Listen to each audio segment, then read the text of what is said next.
Welcome to the highlights of the Cross-Canada Pathways Leveraging Higher Education to Break the Disability Poverty Cycle.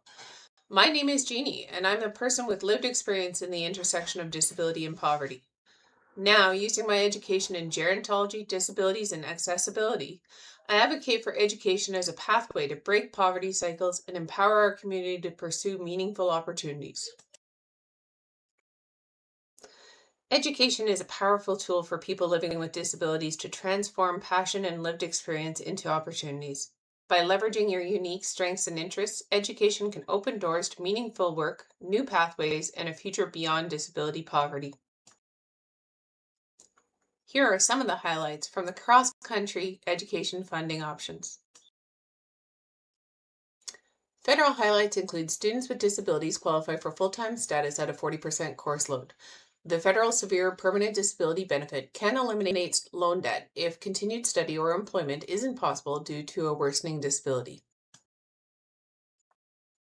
Yukon grants and loans are not generally clawed back from social assistance or disability benefits. Living allowance loans are non-repayable if students meet all attendance and academic requirements. BC offers stronger BC micro-credential grants up to $3,500 per year and has no set course load trigger for funding review.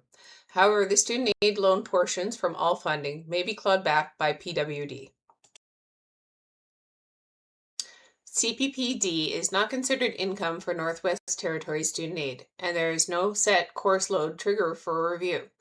Students can receive up to $880 per completed micro-credential course. Alberta student funding has a critical finding. A 60% course load may trigger a review for AISH recipients. And as we know, CPPD and the federal CDB are clawed back from AISH. However, student loan or grant clawbacks generally do not apply beyond this. Saskatchewan's Equipment and Services Program adds to federal grants and training incentives are additional to SAID. However, the loan portion of student funding may be clawed back by SAID. None of it generally doesn't claw back education grants or loans from social assistance, and reimbursement is variable per completed course. The Manitoba education exemption is $2,400 before clawback, and there is full upfront micro-credential funding for programs under 17 weeks. Loans above $200 per month may be clawed back, but overall grant clawbacks are uncommon. Ontario's OSAP program emphasizes micro-credentials and equipment grants are in addition to federal funds. However, the student loan portion may be clawed back by ODSP. Quebec's AFE program allows for student loan debt forgiveness for those who finish certain programs, and AFE funding may be 100% grant for students with disabilities. Generally, there are no loan or grant clawbacks from QPPD or Social Solidarity. In New Brunswick, CPPD income is exempt for the first $200 per month for DSP. Some programs fund micro-credentials, but loans above the $200 exemption may be clawed back.